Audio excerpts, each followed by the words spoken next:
You got bad grades in school. No, I didn't. I posted a video about these countries wanting to negotiate. I don't know. I'm not 100% on Trump. Like, I don't think he's the end all be all. I don't think that he can fix every single thing that we've got wrong. And I think he inherited a bunch of stuff that people are like blaming him for. And I think he's getting ahead of it personally. So I do think there's some strategy. I'm not going to sit here and say like he's amazing because I don't always feel that everything is amazing that he does or says. I just believe that he's better than the alternative. You can say we've got billionaires in power and all of that, but at the end of the day, we all know that we should know by now that it appears that with all these lobbying groups and the political action committees, these PACs, money is pretty much used to fund who's in power. And the elites, I guess, the people in charge are the ones that they want to keep the masses ignorant, right? So I don't even think we're being told the full story on things. I don't really believe anymore everything that's on the news. It's very hard to. I'll give you an example. During 2020, I was watching the news every day after the COVID pandemic. I was freaking out as a single mom with 2 kids, trying to stock up on things and trying to survive. I spilled chocolate all over. And it was a nightmare, man. So I went to the news every day to find out what's the latest. I dutifully obeyed, wore the mask, did the social distancing, all of that, took it seriously for like almost 3 months, right? And then May 27th hit. And I don't know if you guys remember, but that was when the George Floyd thing happened. So the COVID news was gone. Updates that I was looking for no longer existed. It was nothing about a pandemic. It was all about going out and protesting and why that was important. The kids that couldn't throw their hats up in the air outside as they graduated a week prior, but now they were allowed to go out and scream elbow to elbow, shoulder to shoulder, outside, wearing masks, not wearing masks. It was just ridiculous.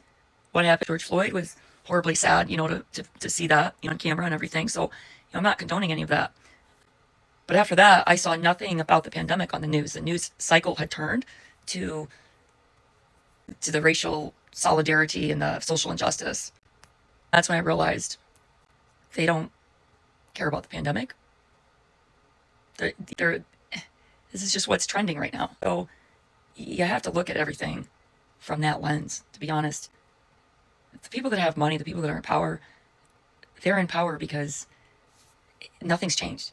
It was the proletariat versus the bourgeoisie. Remember before the French Revolution? It was the peasants. We're peasants, essentially. We're the working class, right? They got us so convinced that we have all this power, and to some degree we do. I mean, in other words, they really try to convince us that we don't have the power that we have. That's a story for another day. As far as it's like they trick us into us entrapping ourselves. And it's very orchestrated and coordinated.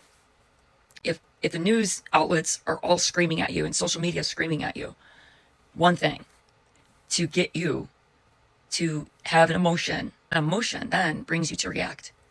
You have to think about what emotion is this giving you? What is the goal? But that emotion, what do they want you to do? And that's what I've learned now that I'm like in my 40s. It's hard because I used to trust everybody. And now it's almost like you got to question everything. So it's difficult. But what do they gain by telling me the market's crashing? Because I end up selling off. And you know what they do? They buy. Warren Buffett says, when people are greedy, be fearful. But when people are fearful, be greedy. And I'm not saying buy the dip right now. But when I hear a bunch of noise, tariffs is causing it. Tariffs are the excuse. I'm not saying Trump's perfect. I do think he has a little bit more of a plan. It's not just him. I don't think he's calling all the shots either. That's an opinion, an idea of things that I've gathered over the years. But I just think there's more than what we're seeing, okay?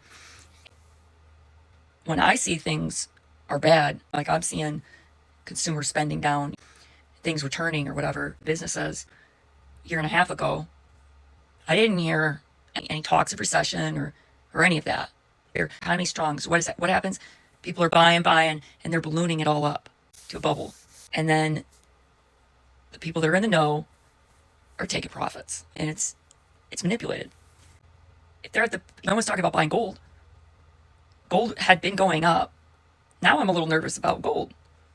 They're screaming, buy gold, buy gold. It's like, do I sell it now? It's like, by the time they tell you, it's too late. George Carlin said it's a big club and you ain't in it. So you can sit there and insult my intelligence, or you're free to discuss with me, debate, come up with theories and reasons why somebody may have a certain opinion, you know. But my opinions aren't concrete because they change when the facts change. So, with that being said, I'm out.